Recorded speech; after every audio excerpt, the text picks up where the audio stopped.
Hello दोस्तों, welcome back to video. तो दोस्तों आज इस वीडियो में हम बात करने वाले हैं, अगर आपके पास दोस्तों पुराना लैपटॉप पड़ा हुआ है और अगर आपको उस पे काम करना है, यानी कि आपको कोई भी वर्क करना है, भले वो गेमिंग हो, एडिटिंग हो या फिर दोस्तों आपका ऑफिस रिलेटेड वर्क हो या फिर कोई भी अदर रिलेटेड वर्क हो, अगर आपको पुराने लैपटॉप में वर्क करना है और आपका लैपटॉप पूरी तरीके से स्लो हो चुका है, एकदम डेड कंडीशन में पहुंच चुका है। डेड कंडीशन का मतलब है कि वो सिर्फ चालू हो रहा है पर दोस्तों जो परफॉर्मेंस है वो बहुत ही ज़्यादा कम दे रहा है। तो दोस्तों उसके लिए मैं आपके लिए एक अपग्रेड वीडियो ये लेकर आया हूँ।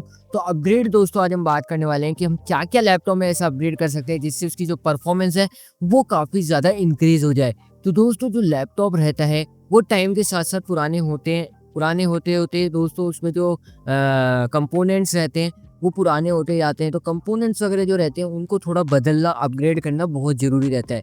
तो उसके लिए दोस्तों आप लोगों के लिए कौन-कौन से कंपोनेंट्स अपग्रेड करने चाहिए वो आपको पता होना बहुत ज़रूरी है। तो दोस्तों मैं जो फर्स्ट कंपोनेंट जो रहता है, जो अपग्रेड करना बहुत ज़रूरी है एक लैपटॉप में, वो है हमारी एसएसडी। एसएसडी से क्या होगा, अगर आपके पास हार्ड डिस्क लगी हुई है, पुराने लैपटॉप्स में अधिकतर हार्ड डिस्क लगी हुई रहती थी और नए लैपटॉप्स में भी हार्ड डिस्क लगी हुई रहती है अधिकतर, या फिर एसएसडी भी उसके साथ अगर होती है। तो दोस्तों आजकल जितने लैपटॉप आ रहे हैं लेटेस्ट में वो तो एसएसडी के साथ आ रहे हैं, पर दोस्तों अगर पुराना लैपटॉप अगर आपके पास है तो उसमें हार्ड डिस्क ही लगी हुई होगी। तो हार्ड डिस्क में दोस्तों प्रॉब्लम ये आती है कि हार्ड डिस्क की जो स्पीड रहती है वो एसएसडी के मुकाबले काफ़ी कम रहती है। तो सबसे पहले तो आप लोगों को ये करना है कि एसएसडी अपग्रेड करनी है। अब एसएसडी में भी आपके यहाँ 2 ऑप्शन रहते हैं। एक आती है साटा एसएसडी जो कि आपको दिख रही होगी, एक आती है एनवीएमई M.2 एसएसडी। अब जो साटा एसएसडी है वो पुराने लैपटॉप्स के लिए है, जो कि पुराने लैपटॉप्स में सपोर्ट करती है। अगर आपका लैपटॉप थोड़ा नया है, उस पे एनवीएमई M.2 एसएसडी का स्लॉट है, जो कि ये वाला स्लॉट आता है जो कि आप देख रहे होंगे। अगर आपके पास एनवीएमई M.2 एसएसडी का स्लॉट है तो उसके अंदर आप एनवीएमई M.2 एसएसडी लगा सकते हो, जिसकी परफॉर्मेंस काफ़ी अच्छी रहेगी। साटा एसएसडी की परफॉर्मेंस अच्छी है पर उससे भी काफ़ी ज़्यादा परफॉर्मेंस आपको एनवीएमई M.2 एसएसडी दे देती है। तो अगर है तो एनवीएमई M.2 एसएसडी लगाओ, और नहीं है तो दोस्तों हार्ड डिस्क को रिप्लेस करके आप साटा एसएसडी में जाओ। या फिर अगर आपके पास पुराना लैपटॉप जिसमें डीवीडी राइटर आता था, तो डीवीडी राइटर को निकाल के आप उसकी जगह कैडी यूज़ कर सकते हो। कैडी में साटा एसएसडी लगा सकते हो और दोस्तों आप एसएसडी और हार्ड डिस्क दोनों को साथ में चला सकते हो। तो दोस्तों ये भी एक तरीका है एसएसडी अपग्रेड करने का।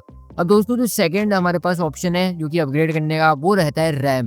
रैम दोस्तों बेसिकली बहुत ज़्यादा मदद करती है अगर आपको मल्टीटास्किंग करनी है, यानी कि आपको क्रोम वगैरह पे वर्क करना है, आप बहुत सारे टैब्स वगैरह खोलते हो, आपको एक साथ एप्लीकेशंस वगैरह खोलनी है, जैसे कि आपको कैनवा भी खोलना है, उसके साथ आप लोगों को और भी ऐप्स, जैसे कि आपको कुछ और भी ब्राउज़र खोलने हैं या फिर कोई भी एप्लीकेशन अदर खोलनी है, जैसे गूगल मीट वगैरह खोलना है, कोई भी एप्लीकेशन खोलनी है, तो दोस्तों आप लोगों को उसके लिए ज़रूरत पड़ती है रैम की।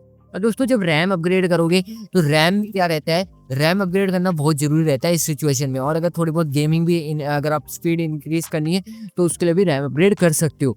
पर दोस्तों मल्टीटास्किंग के लिए वैसे बेसिकली ज़्यादा यूज़ होती है रैम अपग्रेडेशन। तो रैम अपग्रेडेशन के लिए क्या करना पड़ेगा, अगर आपके लैपटॉप में 2 जीबी रैम लगी है, अगर पुराना लैपटॉप है, बहुत पुराना लैपटॉप है, तो 2 जीबी रैम होगी, तो 2 जीबी रैम को अपग्रेड कर लो 4 जीबी में, और 4 जीबी वाली रैम लगी है तो 8 जीबी में अपग्रेड कर लो। उससे पहले ये भी देख लेना कि आपका जो लैपटॉप है उसका जो मॉडल नंबर है उसको एक बार गूगल पे जाके सर्च करना। गूगल पे जाके सर्च ये करना कि इसके ऊपर जो मैक्सिमम रैम सपोर्ट है वो कितनी है, क्योंकि हर लैपटॉप की मैक्सिमम रैम सपोर्ट अलग-अलग होती है। कोई लैपटॉप दोस्तों होते हैं उसके अंदर 16 जीबी रैम सपोर्टेड रहती है, कोई 8 जीबी रहती है, कोई 4 जीबी ही रहती है। 4 जीबी तो नॉर्मली हर पुराने लैपटॉप में भी रहती थी। तो दोस्तों वो अपग्रेड कर सकते हो और उससे क्या होगा कि आपकी मल्टीटास्किंग की परफॉर्मेंस इंक्रीज होगी, आपकी एप्लीकेशन फटाफट खुलेगी। और ये चीज़ एसएसडी पे भी निर्भर करती है, क्योंकि दोस्तों एसएसडी भी होना बहुत ज़रूरी है। पुराने लैपटॉप में दोस्तों एसएसडी सबसे ज़्यादा मैटर करती है। थर्ड जो थिंग है वो ये है कि थर्ड थिंग ये है कि दोस्तों आप लोगों को अपनी लैपटॉप की जो है वो थर्मल पेस्टिंग करानी है, यानी कि जैसे-जैसे लैपटॉप पुराने होते रहते हैं, लैपटॉप का जो प्रोसेसर रहता है उसके ऊपर एक थर्मल पेस्ट लगा हुआ रहता है जो कि कूलिंग में मदद करता है। थर्मल पेस्ट वो हट जाता है, हट जाना से मतलब ये है कि वो पूरा सूख जाता है, तो उसको आपको चेंज करवाना रहता है। अगर आप खोल के कर सकते हो तो आप कर सकते हो, अगर आपको नॉलेज नहीं है तो आप लोग दोस्तों किसी भी शॉप पे अपने नियरेस्ट जाके उनको बोल सकते हो कि इसमें मेरे को थर्मल पेस्ट चेंज कराना है। अब थर्मल पेस्ट दोस्तों अगर आप चेंज कराते हो तो थर्मल पेस्ट की भी काफ़ी सारी क्वालिटीज़ आती हैं, यानी कि काफ़ी सारी ब्रांड रहती है। लोकल भी आता है, लोकल वाले थर्मल पेस्ट 100-200 रुपये में मिल जाते हैं।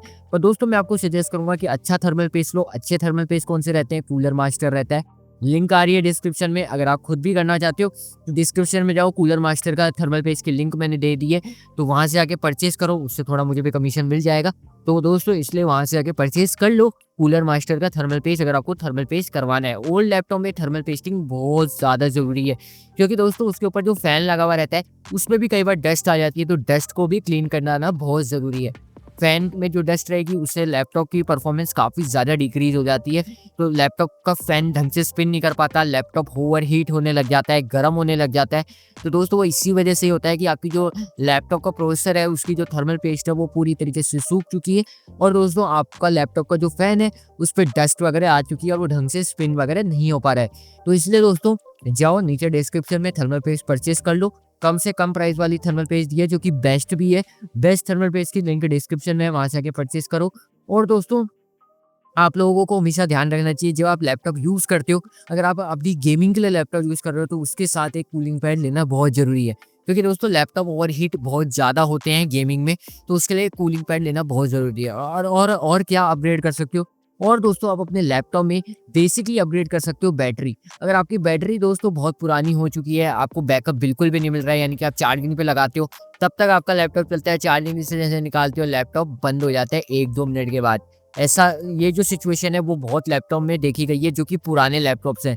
तो दोस्तों पुराने लैपटॉप में ये सारी प्रॉब्लम्स आती है, जो कि आपको फिक्स करने के लिए आपको क्या करना पड़ेगा, आपको बैटरी रिप्लेस करनी पड़ेगी। अगर आपकी बैटरी खराब है तो आपको ये वाली सिचुएशन आ रही है 1-2 मिनट में बंद हो जा रहा है लैपटॉप जब आप पावर केबल निकाल रहे हो, तो दोस्तों बैटरी रिप्लेस करवा लो। अब बैटरी भी दोस्तों 2 तरीके की आती है, एक ओरिजिनल आती है, एक जो डुप्लीकेट आती है। तो ओरिजिनल बैटरी हमेशा कोशिश करो लगाओ तो ज़्यादा अच्छा रहता है, पर अगर डुप्लीकेट भी लेते हो तो डुप्लीकेट भी एक अच्छी ब्रांड की लो। काफ़ी सारे ब्रांड आते हैं, लैब केयर आता है और भी काफ़ी सारे अदर ब्रांड्स आते हैं जिनकी आप बैटरी से इस्तेमाल कर सकते हो अपने लैपटॉप के साथ। तो दोस्तों लैपटॉप की बैटरी रिप्लेस करना भी काफ़ी ईज़ी है। अगर आपका पुराना लैपटॉप है तो रिमूवेबल बैटरी वाले लैपटॉप रहते थे वैसे भी पहले तो। और दोस्तों अगर आपका थोड़ा नया लैपटॉप है उसको अपग्रेड कर रहे हो, बैटरी रिप्लेस करनी है, तो दोस्तों उसके अंदर तो आपको स्क्रू वगैरह खोल के करना पड़ेगा। अगर आप खुद कर सकते हो तो कर लो, नहीं तो फिर शॉप पे जाके आप लोगों को करवाना पड़ेगा।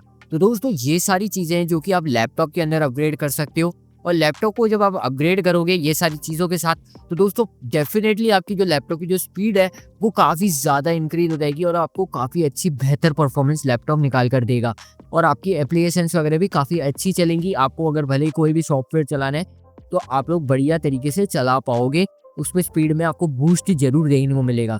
तो दोस्तों ये सारे तरीके हैं जिनको आपको अपनाना है अपने लैपटॉप की स्पीड इंक्रीज करने के लिए। तो दोस्तों ये सारे तरीकों का इस्तेमाल करो, और डेफिनेटली दोस्तों आप लोगों की स्पीड हमेशा लैपटॉप की बढ़ जाएगी।